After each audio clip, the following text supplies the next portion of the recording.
Assalamualaikum warahmatullahi wabarakatuh. Perkenalkan kami dari kelompok 1 kelas B. Di sini kami akan mempresentasikan hasil dari proyek 3 kami berjudulkan Sistem Multisensor Pengendali Iklim Mikro Greenhouse.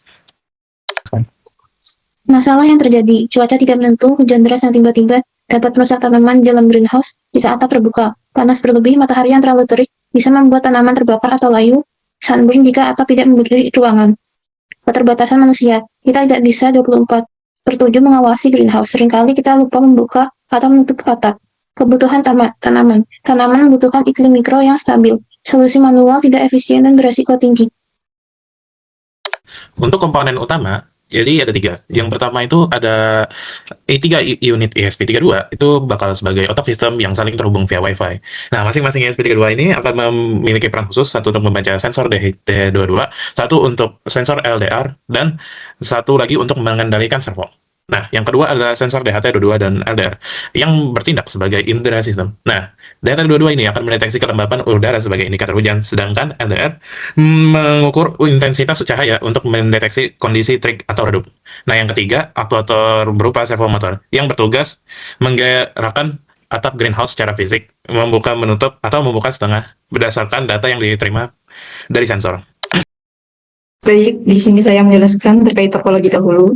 Dan di sini terdapat 2 walkway yang di mana 2 walkway ini adalah sensornya. Ada sensor DHT22 dan ada LDR yang di mana ini adalah untuk mengumpulkan data di lingkungan sekitar. Habis itu setelah dikumpulkan diteruskan ke HiveMQ melalui internet dan menggunakan topik Smart Garden. Lalu si walkway yang ketiga yaitu walkway yang terdapat akuatornya meminta si HiveMQ dengan menggunakan topik Smart Garden melalui internet, lalu HiveMQ itu mengirim data dari walkway yang sensor itu ke walkway yang terdapat aktuator.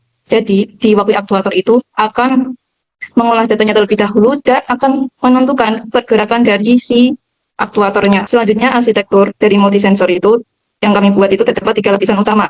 Yang pertama adalah lapisan perangkat tepi yang berupa sensor layer, yang terdapat DHT22 dan LDR yang sebagai publisher. DHT22 itu mengukur suhu dan kelembapan di dalam greenhouse, dan LDR itu mengukur intensitas cahaya di luar. Lalu, di lapisan kedua adalah lapisan pusat, yang dimana ini terdapat MQTT. Yang kami gunakan adalah MQTT broker HiveMQ Cloud, yang menerima data sensor RH dan LDR dan mengirimkannya ke aktuator node. Lalu, lapisan yang terakhir adalah lapisan kontrol dan aktuator, yang dimana aktuator node yang kami gunakan adalah servo yang sebagai subscribe ke topik yang sama dengan sensor, dan terdapat logika kontrol yang dimana menjalankan 3 kondisi ambang batas yang mengontrol buka full, buka setengah, dan tutup rapat pada atap greenhouse. Selanjutnya adalah ada kondisi alerting dan activating untuk aktuator itu sendiri. Nah, kondisi ini ada 2. Yang pertama itu yang otomatis dan yang manual. Nah, di sini kita menetapkan ada 3 kondisi untuk yang otomatis, bagaimana aktuator itu akan menyala. Yang pertama adalah kondisi kalau kelembapannya itu lebih dari 70%. Nah, di sini DHT akan membaca kelembapannya di greenhouse, terus dia tuh SP32-nya atau microcontroller-nya akan mengirim data ke topik Smart Garden melalui internet. Ya, maksudnya HiveMQ-nya itu akan menerima data, lalu data tersebut akan dikirimkan kembali ke subscriber yaitu SP32 yang dilekatkan dengan aktuator. Nah, selanjutnya SP32 aktuator itu akan menerima data yang dikasih dari HiveMQ dan membaca nilai data tersebut. Nah, dari nilai data tersebut, SP32 aktuator akan mendeteksi kalau misal kelembapannya lebih dari 70%, berarti di situ kita ambisi hujan. Lalu SP32 akan mengaktifkan servo dan servo tersebut akan menutup atap sepenuhnya. Kondisi otomatis kedua yaitu saat kelembapannya kurang dari atau sama dengan 30% dan intensitas cahaya lebih dari 30.000 lux. Nah, di sini sama skenario-nya kayak yang kondisi pertama. Aktuator juga akan menerima data dan membaca nilai dari data tersebut. Nah, setelah dibaca dan semisal terjadi di mana data tersebut menjelaskan bahwa kelembapan kurang dari sama dengan 30% dan intensitas cahaya lebih dari 30.000 lux, maka di sini akan mengaktifkan kondisi yang namanya kondisi kering, sehingga servo akan membuka atap sepenuhnya. Maaf, di sini harusnya kondisi dia itu lembab dari 30% dan cahayanya kurang dari 30%. 30.000 lux.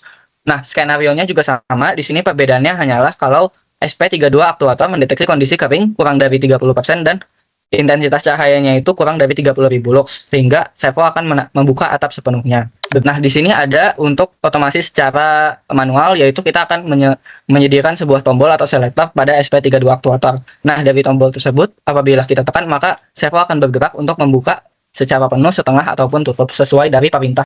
Selanjutnya adalah demo. Pertama-tama saya akan membahas dulu tentang publisher-nya. Kami kan menggunakan MQTT HiveMQ dan juga intinya akan mengpublish setiap 1 detik, sedangkan untuk pencahayaan dia akan mempublish setiap 5 detik. Ini juga device-nya akan memiliki nama yang berbeda, yaitu ESP32 sensor humidity dan juga ESP32 sensor light seperti ini.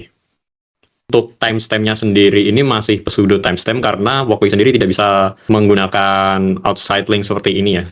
Namun jika diterapkan di ESP32 yang nyata, maka bisa mengambil timestamp agar data bisa di-sort dan tidak kacau. Kemudian saya akan menyontohkan di servonya sendiri. Datanya ini akan mengambil berdasarkan device name yang seperti tadi, yang apabila device name-nya itu adalah ESP32 sensor light, maka light-nya akan berubah menggunakan value terbaru. Sedangkan untuk humidity, maka akan menggunakan humidity terbaru. Kemudian ada do if condition, di mana do if condition ini merupakan semua logika-logika otomatis yang akan dieksekusi apabila suatu state tercapai. Seperti misalnya kali ini matahari terik yaitu lebih dari 30.000 lux, maka akan buka atap setengah, humidity kurang dari 70%, saya lebih dari 30 kalux. Kemudian apabila kondisi normal atau kondisi malam yang tidak hujan dan juga tidak panas sekali, maka membuka atap sepenuhnya. Sedangkan apabila hujan, maka menutup atap sepenuhnya. Kemudian ada juga menggunakan manual, yaitu apabila mengklik atap manual ini, maka dia akan menonaktifkan mode otomatis dan meroll dari manual roof setengah terbuka, kemudian ke full tertutup, dan juga ke terbuka full. Dan apabila menyalakan otomatis bisa lagi. Dan dia akan kembali ke set awalnya, ke set perintah. Demikian demonstrasi dari saya.